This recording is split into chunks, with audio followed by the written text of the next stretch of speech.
What do you mean by German-speaking wines? It's wines from countries where German is either the main language or one of the main languages.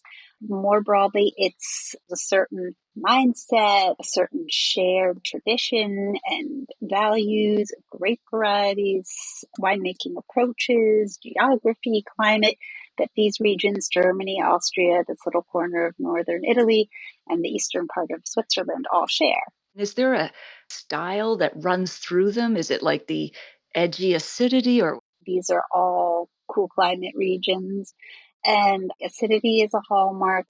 Native grapes that maybe don't shine on the international stage quite as brightly. It's this commitment to craft and tradition at a very high level, so far less industrial winemaking and far more small growers who've been working this way for generations.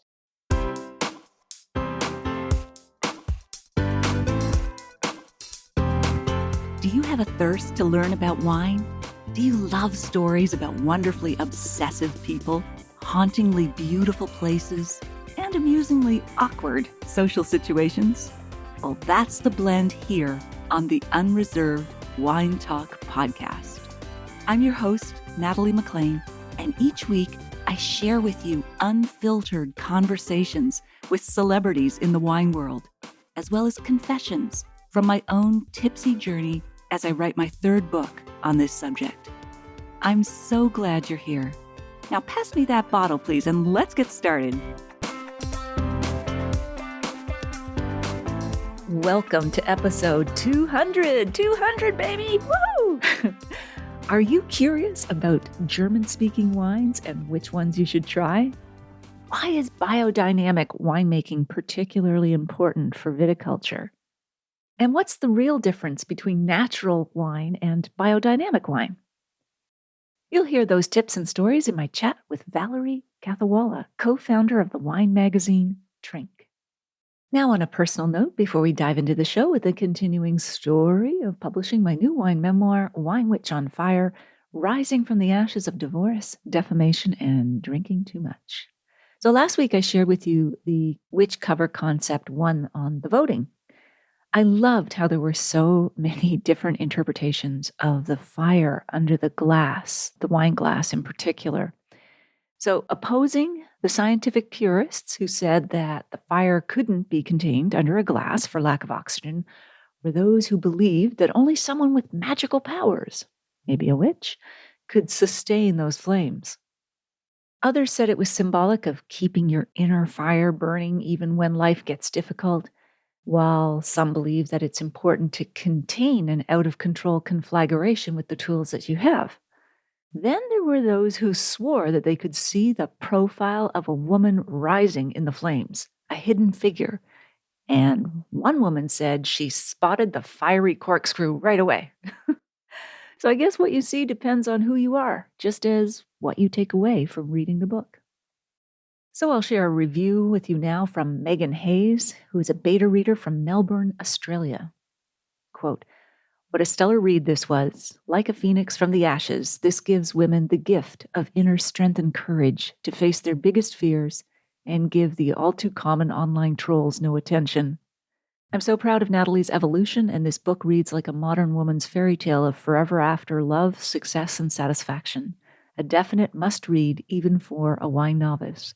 I inhaled this book within mere hours of starting it, and I hope it's on everyone's wish list. 5 stars. Thank you, Megan. You made my day."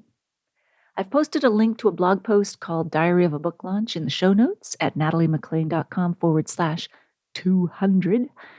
This is where I share more behind-the-scenes stories about the journey of taking this memoir from idea to publication.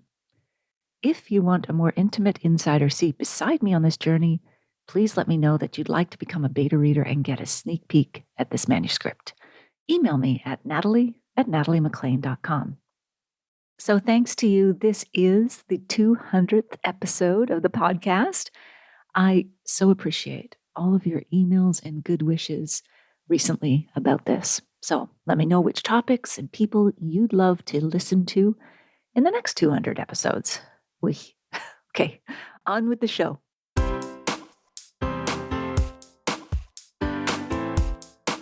Valerie Kathawala is a freelance journalist focused on the wines of Germany, Austria, South Tyrol in Italy, and Switzerland, with a particular interest in biodynamics. Very interesting and specific focus she's got here. She's a lifelong student of German culture and language and has lived and worked in both Germany and Austria. She crossed over from translation and editorial work at the United Nations to writing about, as I said, German speaking wines, and hasn't looked back since. Valerie's work appears in the pages of 750 Daily, Menninger's Wine Business International, Wine Folly, and Grape Collective, among many others. In 2020, she co-founded TRINK magazine, which she now edits and contributes to regularly as a writer and translator. She lives in New York City with her husband and 3 children. She joins us now from New York City. Hello, Valerie. Hello, Natalie. Great to have you here with us. Thank you for coming on and chatting with us about these interesting topics. Delighted to be here. Cool. All right. So let's start with, you worked at the United Nations as a German translator. So tell us, what was that like? What were you doing there? And it must have been kind of a heady experience. It was. This was between 2001 and 2005. So under the administration of Gerhard Schröder, that's Angela Merkel's predecessor. And you'll remember this was the time of the Iraq War. And Germany was working to try to get the United States not to go to war. So it was a very interesting time to be a little bit behind the scenes. You know, that job as a translator sometimes had me translating diplomats' parking ticket appeals, but other times translating Oh, that's funny. the plans to Saddam Hussein's bunker. So it really ran the gamut. Wow. There were so many interesting insights. I was in the Security Council room when Colin Powell made his fateful claim that there were weapons of mass destruction in Iraq and we had to go get them. So yeah, heady times indeed. Wow, that's fascinating. I just love parking tickets to the bunker. That is, yeah, you covered the gamut there. So what drew you to languages and why German in particular? That's a good question. I have to think about that a bit myself, but I certainly was a lover of reading and storytelling from a very early age. And I think anybody who grows up with reading as their main pastime can't help but fall in love with language. I did have some German connection. My grandfather was born and raised in Germany and left in 1933 for New York, not as a religious refugee, but an economic one, as Germany was going through the horrible way that the Great Depression played out there. But it turned out to be a lucky move for him. And so he died when I was young, but there was always this kind of fascination I had with why was Germany in so many ways so lauded for its scientific and cultural achievements, and yet had committed the worst atrocities in modern human history. And I was always trying to kind of reconcile those things, thinking of myself a little bit as German because I had a German last name before I got married. So I need to tease it out as part of my own finding of my own identity. And actually the first language I studied, not by choice, but in middle school, was Spanish. And I was terrible at it. I mean, I think Oh, really? if you're going to predict the future for me, it would not have been in languages based on Spanish. But then later in high school, I had the opportunity to study German, and then it just clicked like Lego bricks, just snap, snap, snap. I mean, there is something very, very logical about the German language. And I think that just appealed to a certain part of my brain. So didn't look back from there. Oh, wow. Yeah. And they talk about things that are passed on through DNA. I don't know if this is scientific. It could be a lot of hooey, but maybe you had a generational aptitude for the German language because of your ancestry. But who knows? Possibly. That's really interesting, though. Yeah, who knows? Yeah. Anyway, I like to speculate without any proof here. So then, how did you get into wine from translating? That was really completely separate from German initially. I would say it's really my husband's fault. Okay, yes. Always good to blame the husband, yes.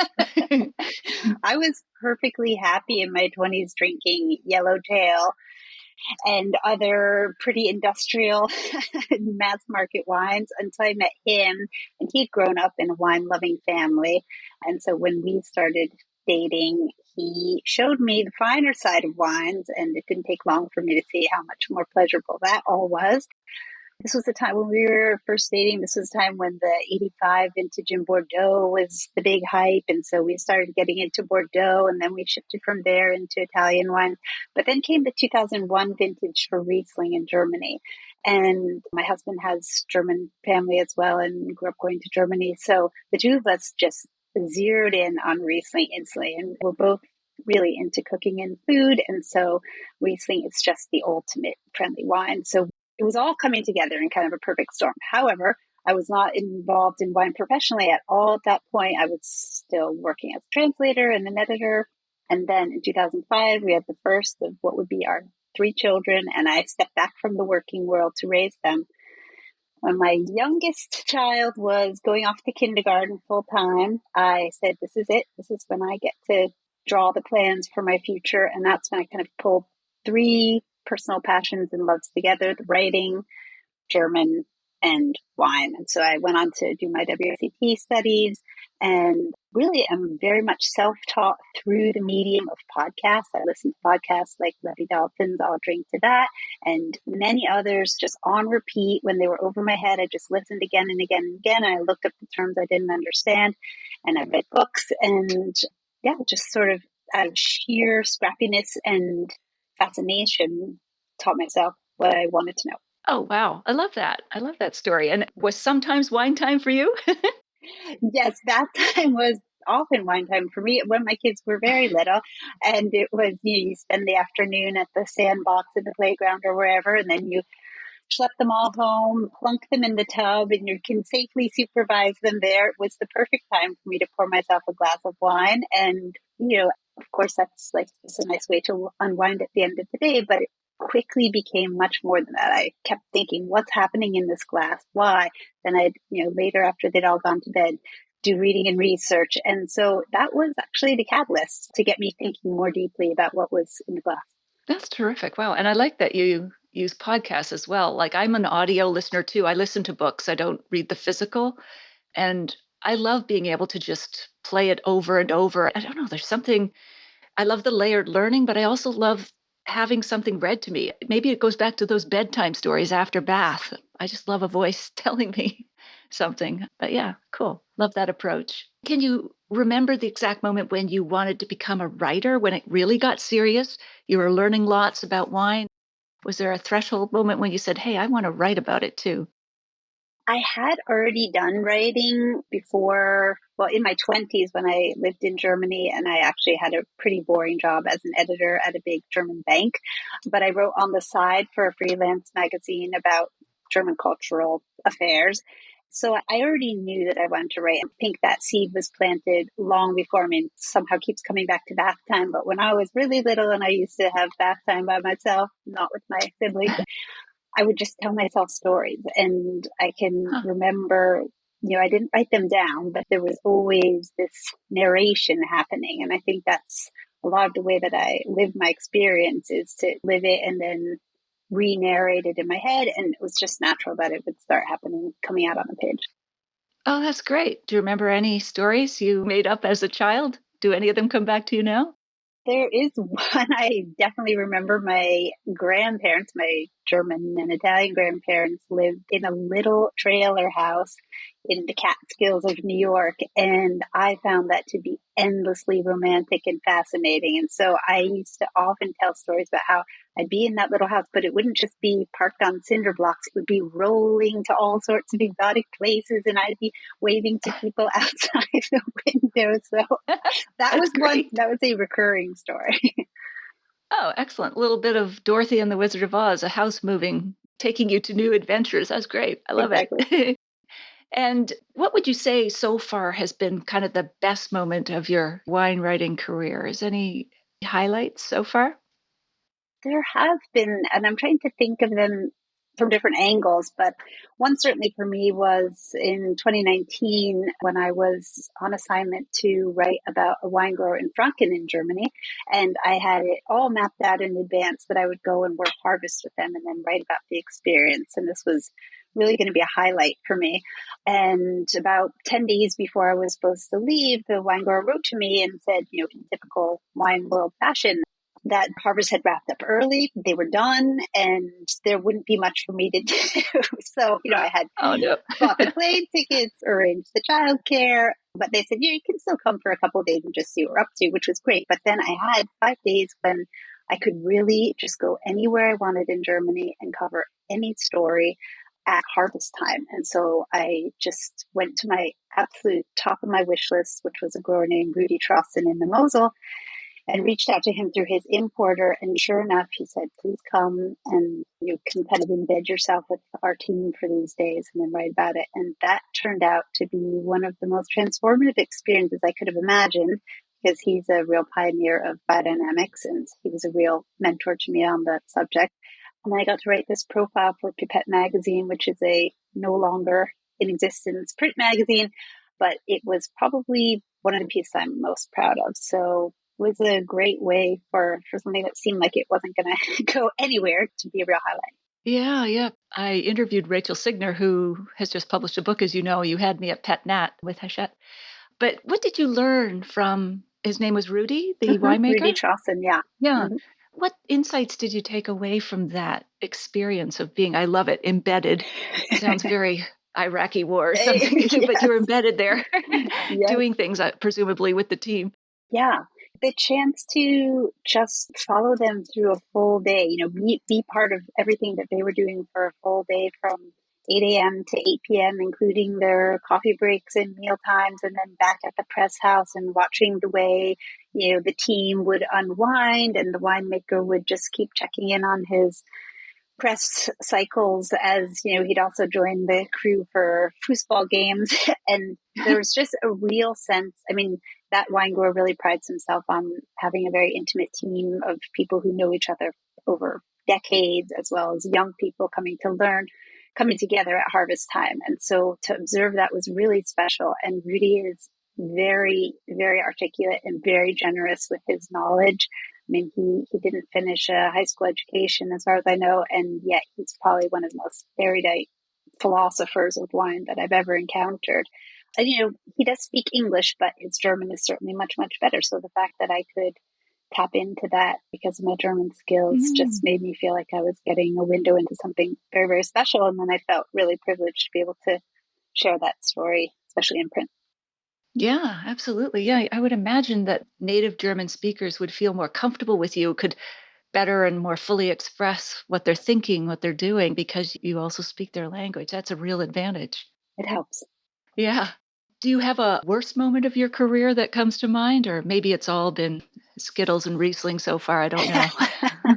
No, it has not. I can actually think of something that happened quite recently that was really a pretty painful moment, I thought, in my career. This spring, I was traveling around in New York doing some research for a piece on the state of biodynamics in New York viticulture. And I went off to see the first grower of the trip. And, my whole approach to biodynamics is to bring a spirit of investigative journalism, but also to be pretty skeptical, because there's a lot of romance around biodynamics. And there's also a lot of people who like to drop that term, have it be associated with what they're doing, but doesn't quite hold up to true practice. So I was there really to be pretty closely scrutinizing what was happening. So I went to the first grower. They were so impressive. They were so wonderfully kind, and their wines just swept me away, and our conversation was excellent. And in the end, I walked out of there and I hadn't really asked the hard questions that I needed to ask.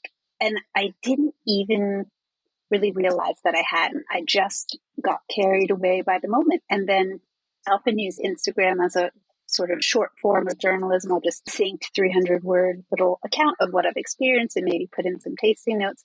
So I went back to the hotel and I worked up something that I thought very long and hard about, but I said that they were biodynamic, and it wasn't true. I had allowed myself to believe it. And as soon as I published it, I started getting all kinds of comments from people from everywhere. Hey, DM me. Hey, is that really true? And, I had to call myself to task. I had really fallen into the trap I warn people against all the time. So it was really eye-opening to realize that even with this most, intentional approach to trying to get to the real heart of the story, journalists are not above being swept away by their subjects. And so I had to learn that the hard way. Absolutely. And that is fascinating because that is an issue I'm exploring in my memoir. It's like, okay, so wine is about hospitality. It's about the people who make it. You can't separate I think, the wine from the people, and the stories of the people make the wine itself more interesting, unlike other consumables. We don't talk about where the Crisco cooking oil was made and no one cares. But that people and place and product, the wine, are so intertwined. I mean, do you have, I don't know how to put this, how do you balance getting the people story with, I don't believe in objectivity. Some people do, but I try to remove bias for sure. But what's that balance for you in trying to get the story, but also being an advocate for the reader, staying, I don't know, detached enough to ask the hard questions? That's an excellent question. I think it requires going to other sources. So, if you just parachute in, or even if you've been studying a region or a person for a long time, and you go in and you just see the one-sided view that they are going to want to show you, it's very easy to get swept away. Talk to other people, talk to other experts in the field, talk to other people who've profiled these wine growers, talk to people who've done a harvest with them or interned for them, and just confirm that this is an accurate picture before you go on record saying something that's maybe not true. Sure, sure. No, that's excellent. I like that. Just get other perspectives to balance it out. You don't have to do it all on your own. Like, this is true, that's not true. I mean, it's bringing more perspectives to the story and to those people to flesh them out, so to speak. But what question would you have asked if you could have redone it? Like, what hard question or two would you have asked them? It's the question that I ask everyone else I interviewed for this article and everyone I interview otherwise. Do you use synthetic fungicides or herbicides or pesticides? I didn't even go there because the tenor of our conversation was such that I was like, well, of course they wouldn't, based on everything we're talking about. Right. Yeah. No, that makes sense. So while we're on this, because I know you have a big interest in biodynamics, maybe for those who are not as familiar with what it means in the wine world, can you give us a high level definition of what it means and how it's different from, say, organic winemaking or wine growing? Sure. I mean, it is a very complex topic, but I think the most succinct way of defining it is that it takes as its baseline organic. So certainly there are going to be no synthetic inputs in the vineyards, but then it goes much broader than that to look at the farm or the vineyard as its own ecosystem, as a closed system. So the only inputs are coming from whatever can be produced on that farm or vineyard, or some take it a little bit more liberally and say from that region, and the only outputs are, as to the greatest extent possible, recycled back into the farm. And it's particularly important for viticulture, I think, because vines are a perennial crop. So, we're not talking about tomato plants that get ripped out at the end of the season. These are living beings that need very particular care over decades, a century even. And biodynamics provides an excellent framework for wine growers to observe the needs of their vines and then respond to them, and to keep those vines in balance and equilibrium so that they stay healthy and yields are what they should be, and combat diseases and keep grapes healthy even times of heat stress, which everybody's dealing with now. Yeah, that's true. So they, just correct me, but at a simple level, because you're not giving them lots of irrigation or additives and fertilizers, the roots of the vine have to dig deeper. And that makes them more resilient when you have droughts, as you said, that we're experiencing worldwide now with droughts and salty earth and so on. So it makes them more resilient, like a person who's not on drugs, I guess. Exactly. Yeah. Is that kind of it? Yeah. Okay. I'm not sure Yeah. that I could stand by the claim that it makes the vines grow, that it makes the roots grow deeper, but that may be one effect. But I think it's certainly, if you're working intensively with composting and enriching your soil just with compost, that soil structure is going to be so much healthier and retain moisture so much better. I mean, when you talk to biodynamic growers, especially in Germany and Austria, where I focus, you'll hear again and again phrases which are almost shocking. Say, I'm not afraid of climate change. I think I know how to handle it, because they feel their practices give them tools that will be so protective. Wow. And what do you wish people understood better about biodynamics? Or maybe we've already covered it in the things you've been saying, but is there anything else you think you wish they knew or that they misunderstand and you wish they could be corrected or whatever? I wish that people would look at it less as a dogmatic practice that was scripted by an Austrian philosopher 100 years ago and see it much more as a springboard for growers to take much more responsibility and creativity in their farming and to see themselves as much more autonomous and empowered. I think that, especially if you look at growers right up until maybe the 90s, who were just fed, many parts of the world, even more recently than that, were just spoon fed from the agricultural industry, these prescriptives for how you can farm safely and get reliable yields and not have them be eviscerated by pests or disease. And that was very reassuring, but it took all the autonomy away from growers. So when growers discover biodynamics, what they almost always say is like, it took away my fear. It gave me the freedom to feel like I was in charge, but I was in charge in partnership with nature instead of feeling like nature is the enemy. So I feel like it's a very empowering tool.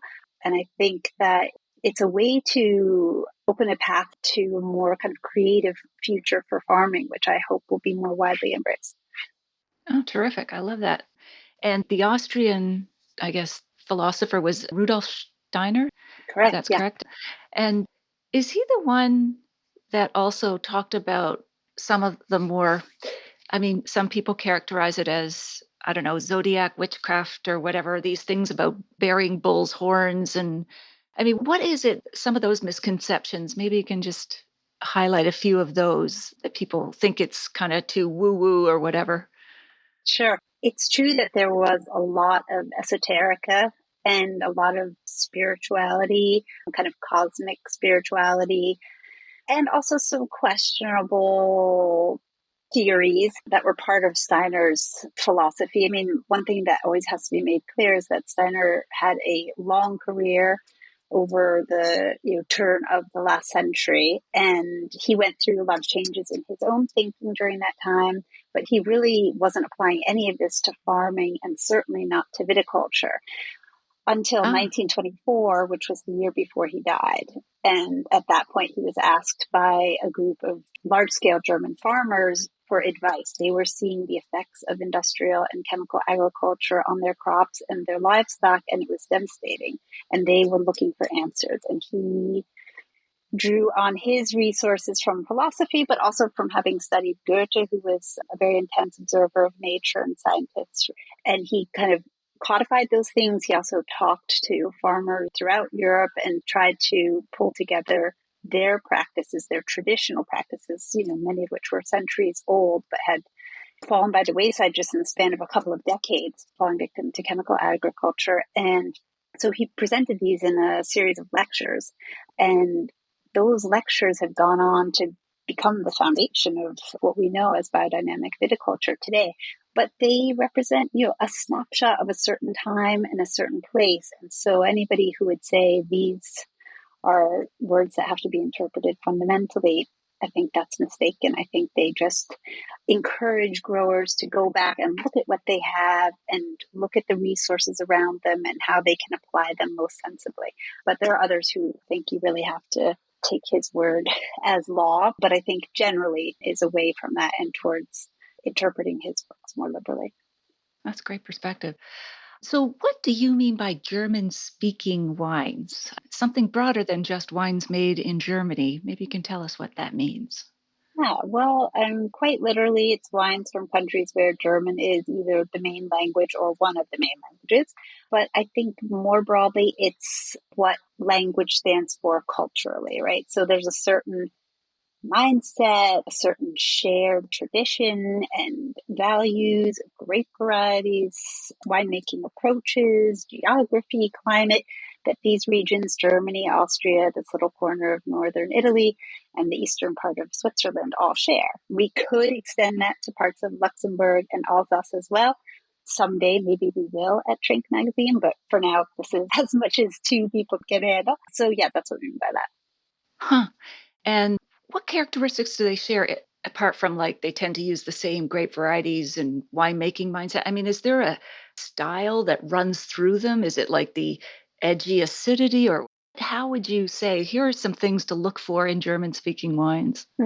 I think edgy acidity is definitely one of them. I mean, I hesitate to make any sweeping statements, but broadly, these are all cool climate regions, or until very recently were. And I think acidity is a hallmark. I think native grapes that maybe don't shine on the international stage quite as brightly, aside from Riesling and Grüne are another hallmark. I mean, that's something that really distinguishes this corner of the world, their rich trove of native grapes.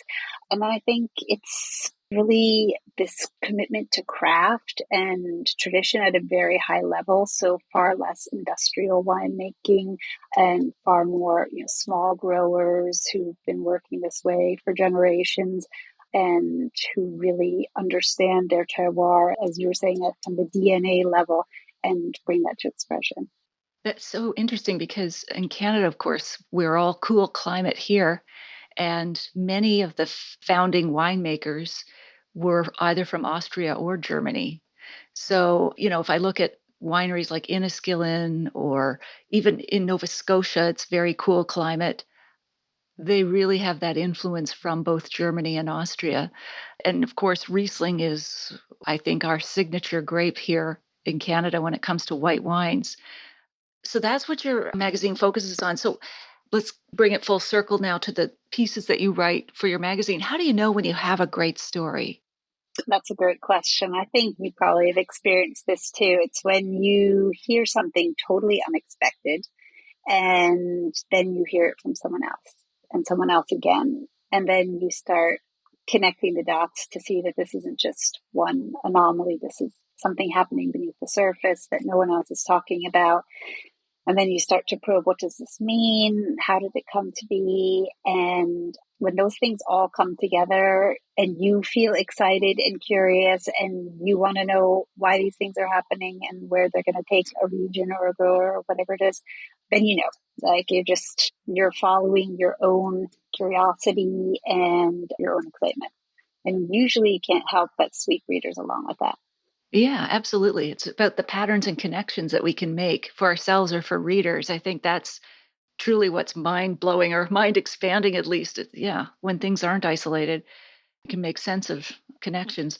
So tell us about some of those stories that exemplify that for you. One was called Alt Mosel, unless that was the one we were already talking about with Rudi. I'm not sure if that No, was the same thing. that was No, different. okay. We're again talking about the Mosel there. But yeah, that was when I went to really look at what was happening in the natural wine scene in the Mosel, which in itself was a little bit unexpected a few years ago, because now it's almost a given. But 3 or 4 years ago was still pretty surprising, because the Mosel has this reputation for being, high spray in the vineyards, high sulfur in the cellar. And people said that's the only way you can make Mosel Riesling, especially for residually sweet Rieslings. They have to be filtered, they have to be stabilized. But yet here was this whole cadre of growers doing things their own way and brilliantly. So that's the story I went to go see. But then what I found out was that there were all these things happening below the surface. The Mosel people tend to think of as a place of these vaunted historic vineyards that have been in family hands for centuries. And it turns out that there are just as many, or a great many, vineyards of equal importance, ungrafted centenarian Riesling vines, incredibly low yield, and they're free because no one wants to put in the work on the steep slopes to keep them alive. And so they're either going to be ripped out, or growers who are somehow willing to put in the sweat equity are taking them over. So there's this whole group, German as well as international, young growers who are flocking to the region and getting their hands on these. The cost of living in this part of the Mosel is incredibly low, because again, there's kind of this generational turnover where a lot of traditional, conventional Mosel wine growers weren't able to make these wines profitably. And so they were giving up or retiring, and there wasn't a younger generation to come take them over. And now, the apartments are cheap, cellar space is cheap, cellar equipment is cheap. There's this spirit of collegiality, and fascinating things are happening. So that was the Alt Mosel story. Oh, that's great. And you mentioned natural wine. Again, just maybe a quick differentiation definition between that and biodynamic wine. Sure. So biodynamics refers to the farming, the zero input farming, and it can also refer to the cellar processes, should also be without any inputs. But natural wine, people take that as a very broad term. And so there are people who claim that they're making natural wine if they don't add sulfur, they don't fine or filter, but they may not be working with organic or biodynamically farmed grapes. So my definition of natural wine is that has to start in the vineyard. But there are plenty of people who just say, this is my orange wine. It's natural because it's had some maceration. So I think people play fast and loose with that term. Okay, cool. I love this title. You have one called The Vineyards of Defiance. Yes. What was that one about? Thank you. That was also for Pet Magazine. That was a profile of Heinrich Meyer, whose estate is called Nusserhof, and this is in Bozen, which is in South Tyrol in northeastern Italy. And I went there really just because I had had his wines in New York and was fascinated by them, and really just wanted to understand, because he works with these rare native South Tyrolean grapes, Lagrine and Letali, and a few others that few people have heard of. And I just want to get a little closer to what he was doing with them. He farms organically and works pretty minimalistically in the cellar. But when I got there, I realized, or I saw, that the vineyards are completely surrounded by the city that has grown up around them. So there's this idyllic 2.5 acre farm. Mosel means the nut farm. And then all around it, factories and office buildings and highways. And so I asked Heinrich Meyer, how did this come to be? And he said, well, my family's history is a little special. And I asked, well, what does that mean? Well, his uncle was in charge of the resistance in World War II. So the Nazis were trying to take over this part of South Tyrol, and there was this local resistance movement, and his uncle had headed it. So after the war, and his uncle was actually taken to a concentration camp and killed for it. So after the war, there was always this special deference paid to the family in the form of allowing them to preserve this vineyard and house and cellar, because it had been a place where the resistance fighters had congregated, and it was, the family's home. So I just found that to be, an element of wine that we rarely talk about when we talk about, what we taste in the glass. But to me, that just transformed my appreciation for what I was experiencing when I drank those wines. Oh, I love that picture mentally too, of like city sidewalks and everything around these vines and vineyards of defiance. That's great. I love it. And then tying back to the war. How about the labor in natural wine, that story? Yeah, that came out of just observing some efforts that importers in the US were making to talk about labor when they were labeling their wines. So I guess I need to back up one step further, which is to say that that was also right around the time when the Valentina Passalacqua situation was happening. I don't know if you're aware of that, but that was a Italian grower who had become very hip and trendy, at least in the US. And she had a fairly large estate, maybe 80 hectares, and she was really up and coming. And the wines were reasonably priced, biodynamic, natural wines. So they were really fan favorites in the US, and I think in other countries as well. But then her father became embroiled in a labor scandal, and she, by extension as well, and it's still unclear exactly who was to blame, but then suddenly there was all this scrutiny being brought to bear, natural wine and labor, because previously the presumption was that natural wine was, this handcrafted labor of artisanal love, and there would never be any thought of exploitation or, large scale workforces being trucked in and mistreated.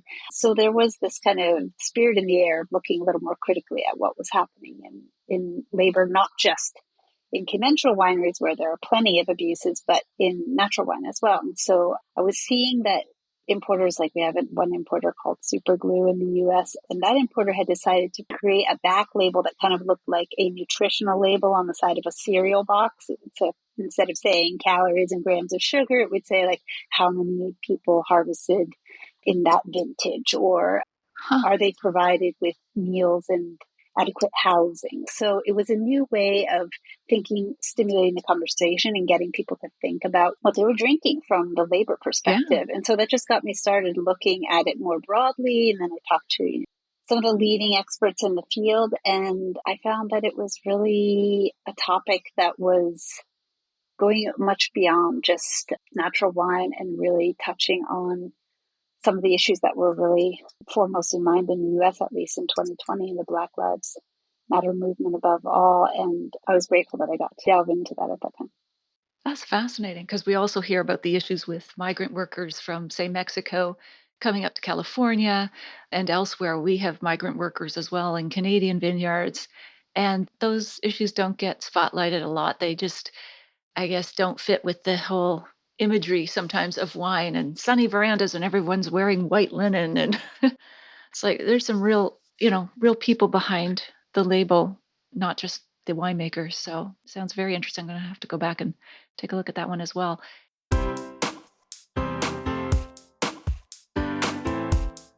Well, there you have it. I hope you enjoyed my chat with Valerie. Here are my takeaways. Number 1, I loved how she described German-speaking wines as sharing a certain mindset, tradition and values, grape varieties, winemaking approaches, geography, and climate. Number 2, I agree with her that biodynamic winemaking provides an excellent framework for wine growers to keep their vines in equilibrium and to stay healthy.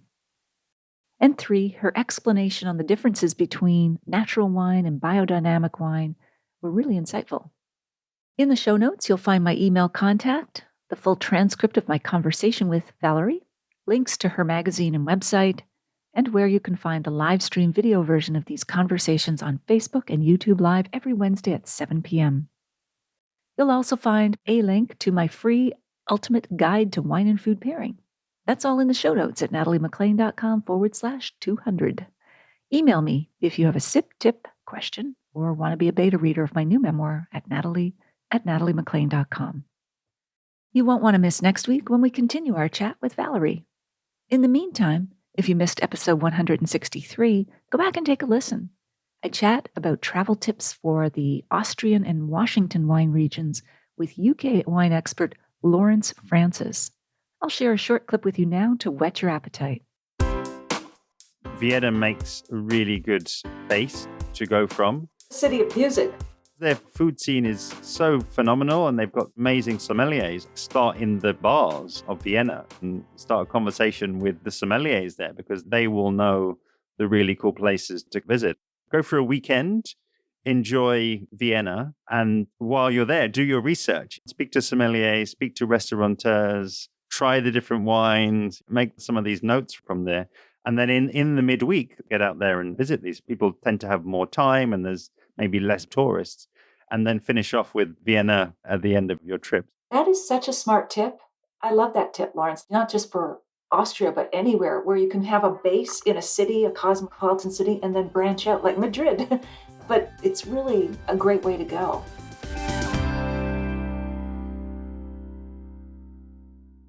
If you like this episode, please email or tell one friend about it this week, especially someone you know who'd be interested in the wines and stories we discussed.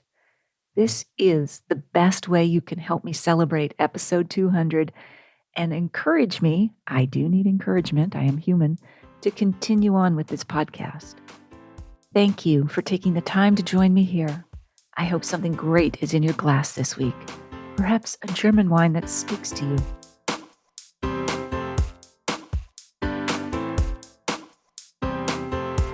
You don't want to miss one juicy episode of this podcast, especially the secret, full-bodied bonus episodes that I don't announce on social media. So, subscribe for free now at nataliemaclean.com/subscribe. Meet me here next week. Cheers.